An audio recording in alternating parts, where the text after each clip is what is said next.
오늘 이제 설명을 하게 될 부분은 SMT와 오더블럭과 그리고 FVG에 대한 부분이에요. 이거 다 아는데 이 부분에 대해 예전에 정말 간단하게만 영상을 한번 해봤었죠. 근데 저는 또 저 나름대로의 디테일이, 그래서 그 디테일을 오늘 조금 공유를 해보자 하고 바로 들어갈게요. SMT가 뭐예요? 자, 그래서 이 SMT에 대해서 볼게요. SMT에서 보게 되면은 볼게요. SMT를 일단 간단하게 저희가 아는 건 뭐예요? 유튜브에서 배웠다 하시는 분들은 SMT를 이렇게 알고 계세요. 차트가 움직여요. 차트가 일정하게 움직이는데 뭐 이게 나스닥이라고 칠게요. 그리고 뭐예요? 이게 S&P라 칠게요. SMT를 저희가 볼 때는 비교 자산을 정합니다. 먼저 첫 번째로 뭐래요? 비교 자산을 정하죠. 그 비교 자산은 어떠한 자산들이 있냐는 기타 섹션에 가보게 되면은 굉장히 많은 비교 자산들이 질비에 있는 거를 보실 수가 있어요.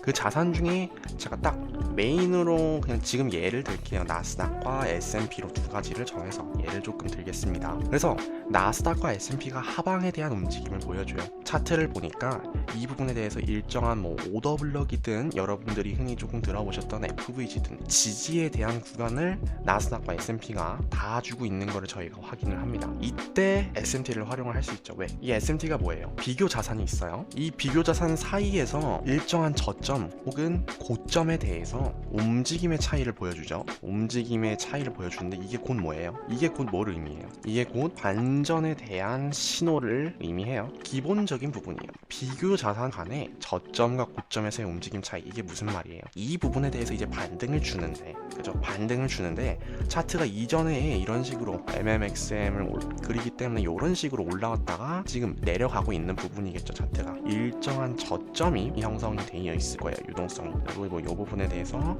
오더블럭이 있고요. 그러면은 똑같이 S&P에 대해서도 비슷한 움직임이 나온다고 칠게요. 비슷한 움직임이 이렇게 나오고 있다고 칠게요. 그러면은 봅시다. 저점에 대해서 차이가 난다. 무슨 말이에요? 저점을 일정 자산은 깼을 때 그 두 번째 자산, 비교 자산이 이 저점을 깨지 않아요. 즉 이게 뭐예요?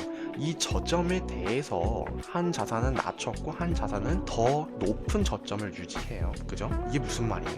자, 여기에서 알고 가야 할 디테일이 있죠. 첫 번째가 뭐예요? 자, 1번 저점에 대해서 자산이 저점을 갱신했어요. 저점을 깼다. 다우 이론을 조금만 생각을 해볼게요. 저점을 깬다라는 게 무슨 말이에요? 그 자산이 그만큼 더 약하다라는 거죠. 하방에 대해 힘이 강하고 상방에 대해 힘이 더 약하기 때문에 저점이 뚫리는 거예요. 그러니까 뭐예요? 단순하게 하방의 구조를 그린다는 말이거든요. 그러면 이 자산에서 알 수 있는 첫 번째 힌트는 뭐예요? 저점에 대해서 저점을 갱신한 이 자산은 뭐예요? 비교적 A와 B에 대해서 이 자산이 비교적 뭐예요? 하방에 대한 일정 방향에 대해 우위를 보여준다라는 거예요. 그죠? 하방에 대해서 더 우위를 보여주는 거죠. 저점을 깨물어서 더 약한 자산이니까. 그죠? 두 번째로 뭐예요? SMT가 기본적으로 반전에 대한 신호를 의미한다 했어요. 자, 그러면 여기서 질문해요. 아니, 이게 왜 반전에 대한 신호인지 설명을 해봐라. 이게 왜 반전에 대한 신호예요? 저점. 자, 저점이라는 건 뭐예요? 고점이든 저점이든 저희가 유동성의 개념은 알아요. 그래서 이 저점이 뭐예요? 유동성이 되고요. 유동성을 가져갑니다. 유동성을 가져가요. 유동성을 가져간다라는 게 무슨 말이죠? 조작을 했다라는 거예요. 자, 한 방향에 대해서 유동성이 있고 그 유동성을 가져가면 그 다음엔 어떻게 됩니까? 그 다른 방향에 대한 이 유동성까지 혹은 이전에 쌓아뒀던 유동성까지 다시 갈 준비가 되어 있는 거죠. 왜? 이 방향에 대해서는 더 이상 할 일이 없기 때문이죠. 목표가 뭐였어요? 이 부분에서 가격을 왜 내렸어요? 이 부분이 지금 목표가였고 지금 목표가를 가져간 상황인 거죠. 이 저점을. 그죠? 자, 목표를 끝냈어요. 그럼 그 다음에 저희가 해야 할 일은 뭐예요? 그 다음 목표를 향해서 나아가야 되잖아요. 그죠? 저희 그냥 삶에서 생각을 해보세요. 똑같잖아요. 이 목표 끝냈으니까 그 다음 목표 조금 쉬다가 그 다음 목표를 향해야지. 그러면 이제 어떤 일이 일어납니까? 이 목표를 가져갔기 때문에 그 다음 목표로 향해야 되는 거예요. 그렇기 때문에 SMT가 반전의 신호가 되는 건데 여기서 또 질문을 해요. 유동성 가져갔으니까 남은 거, 그 다른 목표를 실행하려고 위에 가는 거, 그래서 반전 신호인 거 이해는 되는데 왜 얘는 그렇게 치면 여기를 남겨두는 거냐? 여기도 여기 유동성인데 왜 안 가져가냐? 이거 다 돈인데. 우상향 자산은 결국의 목표가 뭐예요? 우상향 자산에서 생각해 볼게요. 결국의 목표가 뭐예요? 결국에는 상방을 가는 게 목표예요. 왜? 가격을 떨어뜨리는 이유는 중간중간에 트레이더들의 스탑로스를 털기 위해서 어쩔 수 없이 내리는 부분이 크죠. 결과적으로는 얘네가 원하는 게 뭐예요? 나스닥이 어떤 자산입니까? 지금 누가 봐도 우상향을 하는 자산이에요. 그러면 이 자산의 궁극적인 목표는 뭐예요? 이런 식으로 조작이 나와요. 이게 뭐예요? 하방에 대한 조작을 주는 부분이에요. 그런 것도 뭐예요? 지금 이런 움직임도 하방에 대한 조작이 될 거예요. 언젠가는 어차피 또 우상향을 할 거니까. 이때도 그렇고 뭐 이런 저점을 터는 것도 그렇고 다 왜 나오는 거예요? 상승을 위해서 조작이 나오는 거예요. 왜? 궁극적으로는 우상향을 하는 자산이니까. 그러면은 저희는 이제 알아요. 이게 사이사이에서 조작이 나오는 이유가 궁극적으로는 결국에 상승을 위한 거라고. 자, 그러면 조금만 더 볼게요. 상승을 하려면요, 단순하게 가격이 낮아져야 됩니까? 아니면 가격이 높아져야 됩니까? 가격이 올라가야 돼요. 너무 당연한 거예요. 그러면은 얘네들의 궁극적인 목표가 뭐라 했어요? 가격을 올리는 게 궁극적인 목표예요. 궁극적으로 가격을 올려야 되는데 내부적으로는 트레이더들을 털어야 되죠. 왜? 계속 올리기만 하면은 같이 돈을 벌잖아요. 그러니까 내부적으로는 아까 차트에서 봤듯이 조작에 대한 구간을 만들어야 되는데, 그게 걔네 입장에서는 우상향을 전체적으로 바라보는 세력의 입장에서는 또한 손해가 된다는 거죠. 사이사이에서. 그러면 어떻게 해요? 그 하방으로 향하는 움직임 자체가 털긴 털어야 되지만 자체가 동시에 손해에 대한 움직임이기 때문에 그거를 뭐한다? 최소화시키고 싶어 한다. 본인들의 손해를. 그래서 뭐다? 기왕이면은 지금 이 자산이 더 약해. 뭐 나스닥에 연관된 지금 주식들이 잘 떨어져. 이 자산에 대한 가격을 떨구기가 쉬워. 그러면 뭐예요? 그리고 뭐예요? 이 부분에 대한 하방의 유동성이 이 자산이 더 많아. 그럼 뭐예요? 기왕에 할 거, 유동성이 하방에 더 많은 자산에 대해서만 조작을 보여주고 가져가기 쉬운 자산에 대해서만 조작을 보여주면서 트레이더들을 털면은 조작이 충분해지는 거니까 굳이 더 내리기 힘든 자산에 대해서 조작을 보여줄 필요가 없게 되는 거니까 그때 SMT가 나와요. 뭐다? 얘에서는 조작을 보여주는데 여기에서 가져간 유동성이 충분하거나 더 필요 없거나 등등의 모종의 이유로 연관 자산에서는 굳이 저점을 가져가지 않을 때, 그때 나오는 게 바로 SMT가 되는 거예요. 저점에 대한 움직임의 차이죠. 두 번째, 효율적인 움직임을 위해서 모종의 이유로 효율적인 움직임이 그들이 향하는 데 도움이 되기 때문에 차트를 움직이다 보니까 만들어지는 게 SMT다. 그리고 효율적인 움직임은 뭐예요? 결국 이 저점에 대한 유동성을 가져가냐 아니냐에 대한 차이로서 나오기 때문에 대부분 반전 신호에 대한 구간에서 나오기 마련이죠. 그죠? 마지막 유동성을 가져가면 보통 어떻게 돼요? 반전 움직임이 나오잖아요. 이전에 만들어둔 유동성까지. 그러니까 자연스럽게 SMT가 나오는 구간이 반전에 대한 구간이 될 수밖에 없는 거예요. 그냥 SMT가 나왔으니까 반전, 이게 아니고요. 이러이러한 이유들로 자연스럽게 반전에 대한 구간에 뭐다? SMT가 발현한다. 자,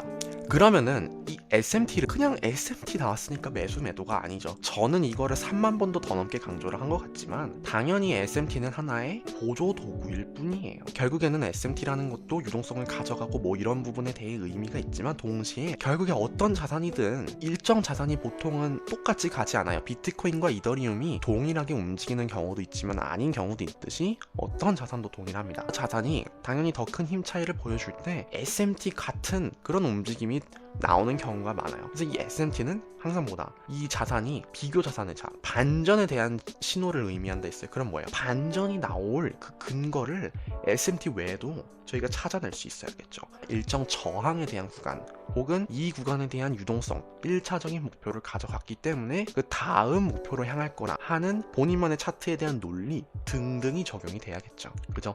그럼으로써 저희는 확률을 높이는 거고 SMT는 그 확률 한 번 포지션을 잡기 위한 데 있어서 사용하는 보조도구, 확률을 한 번 높이기 위해서 사용하는 보조도구, 그 중에 하나 일부분이에요. SMT가 매수 매도의 주 기술이 되어서는 안 된다. 요거를 조금 설명을 하고 싶었어요. SMT에 대해서는. 그래서 자산들을 간략하게 볼게요. 뭐가 있어요?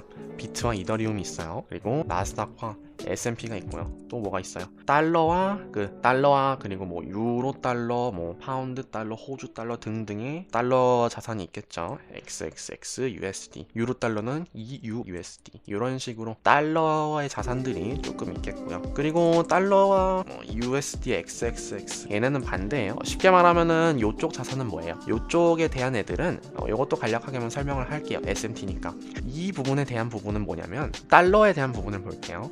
잠깐만 조금 보자면 그러니까 달러가 오른다라는 건 뭐예요? 이 뭐 XXX USD 요런 친구들이 뭐한다? 내려간다. 달러가 오르면 얘네는 내려간다. 그럼 반대로 뭐예요? 뭐 USD, 엔화를 볼게요. 얘네는 어떻게 되겠어요? 달러가 오를 때 같이 올라요. 그냥 이 달러와 USD의 XXX, USD JPY, 뭐 USD KRW 다 똑같죠. 달러가 오르면 오르는 차트이다. 그냥 뭐 비트코인 오르면 이더리움 오른다. 뭐 이런 거죠. 어려운 게 아니에요. 얘네는 그냥 저희가 일반적으로 아는 움직임이 돼. 이제 요 2월 USD, 뭐 XXX USD가 이 자산과 반대로 움직인다. 그러면 SMT에 대해서도 얘네는 똑같이 보면 되는데 요 친구가 조금 헷갈릴 수 있죠. 이게 달러 차트예요. 제가 유로 달러 차트를 한번 인버트 시켜보겠습니다. 뒤집어 보면 어때요? 차트가 똑같아져요. 이런 부분이에요. 정말 어려운 게 아니라 SMT를 볼 때 뒤집어서 본다 정도만 돼요. 예를 들어서 지금 SMT를 애매하기 때문에 자, 예를 들어서 이 부분을 볼게요. 이 지금 저점이죠. 지금 저점을 유로 달러는 어떻게 해야 합니까? 가져가지 않았어요. 저점을 가져가지 않은 유로 달러에 반면해서 이 달러가 이 부분, 그러니까 지금 얘는 고점이 되겠죠. 저희가 반대로 보잖아요.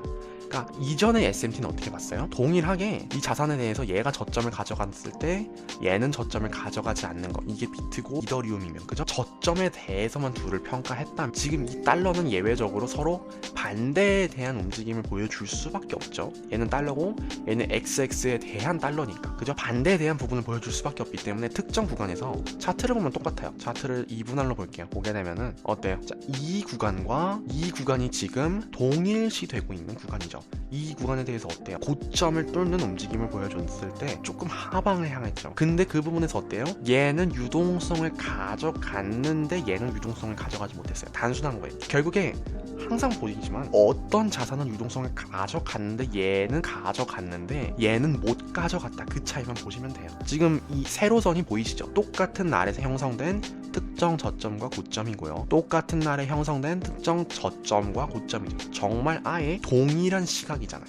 그 시각에 대해서 동일한 시각에 대해서 어떤 움직임의 차이가 있는지를 저희는 지금 보는 거잖아요. 그죠? 이 세로선이 보이시죠? 똑같은 기간 내에 형성이 된 캔들이에요. 그 캔들에 대해서 달러는 유동성을 가져갔어요. 그죠? 이 고점을 넘겼잖아요. 달러는 유동성을 가져갔는데 이 유로 달러는 어때요? 유동성을 가져가지 못합니다. 특정 움직임을 보여줄 때 얘는 상방을 향할 때 얘는 그럼 자연스럽게 하방에 대한 힘이 나오니까 여기에 대한 유동성을 못 가져갔고 여기에 대한 유동성을 가져간 게 SMT가 된다라는 거죠. 달러와 XXX 달러 간에, 그죠? 이 부분이 그래서 달러와 SMT를 보여주는 구간이 돼요. 만약에 이제 여기서 상승을 하면서 내가 상승에 대한 포지션을 취한다 하면은 그걸 근거로 이제 활용을 하게 되는 부분이고요. 요게 달러 쪽에 있어서 조금은 디테일하게 봐야 될 부분이다. 근데 개념은 똑같죠. 개념으로 알고 있으면 돼요. 어떤 저점과 고점에 대한 차이 이런 식으로 외울 필요가 없고, 개념이 유동성을 얘가 가져갔을 때 다른 자산은 안 가져간다. 그럼 그걸 어떤 식으로 해석해? 라는 식으로 이해하면서 접근을 하면은, 이해하면서 접근하면 뭐다? 굳이 헷갈릴 필요가 없다라는 거예요. 그리고 한 가지 조금 추가를 하자면 유로 달러와 파운드 달러 또 서로 SMT 자산입니다. 연관 자산. 얘네는 같은 방향이겠죠? 둘 다 XXX USD니까. 그럼 뭐예요? 보던 대로 똑같이 저점을 가져갔을 때 저점을 가져가지 않죠. 뭐예요? 이 부분만 볼게요. 저점을 가져갔을 때 저점을 가져가지 않았죠. 뭐예요? SMT예요. 단순합니다. 유동성을 가져갔는데 안 가져가는 것만 보면 되는 거예요. 이럴 때는 이제 조금 구분을 해서 표시를 해주시면 되겠죠. 어떤 자산과 SMT가 나오냐. 왜냐면 이제 달러 쪽은 SMT 페어가 굉장히 많죠. 지금 봐도 한 자산에서 볼 게 두 가지나 생겨요. 다른 거랑은 조금 비교적으로. 그렇기 때문에 뭐 이런 식으로 조금 비교해서 표시를 해주시는 게 좋겠죠. 이 부분에 대한 SMT는. 자, 그래서 돌아와서 SMT에 대한 조금 디테일 설명을 마저 마무리를 하자면은, 비트와 이더리움, 나스닥과 S&P, 그리고 달러, 방금 설명한 부분 그대로예요. 달러 간에 이러한 SMT가 발생을 할 수 있고요. 여기는 이제 역상관 관계에 있죠. 말이 어려우면 방금 이제 반대로 향하는 그 달러와 유로 달러 그 예를 역상관 관계 정도라고 한국어로 조금 표현을 하고 있습니다. 얘네는 보는 똑같은 그런 식의 SMT들이 되겠고요. 그리고 뭐 유로 달러와 파운드 달러 사이에도 SMT가 발생을 할 수 있고요. 호주 달러와 뉴질랜드 달러 이런 식으로 더 많은데, 메인 자산만 볼게요. 오일과 가솔린 사이에도 SMT를 저희가 볼 수 있습니다. 연관 자산이기 때문에. 그래서 그 외에도 골드 그리고 실버 요 정도가 메인 자산들이라고 생각을 해요. 그래서 요 정도가 있고 원리는 같아요. 그 부분에 대해서 저희가 이해한 부분에 대해서 활용을 할 수 있는 원리는 같다. 요런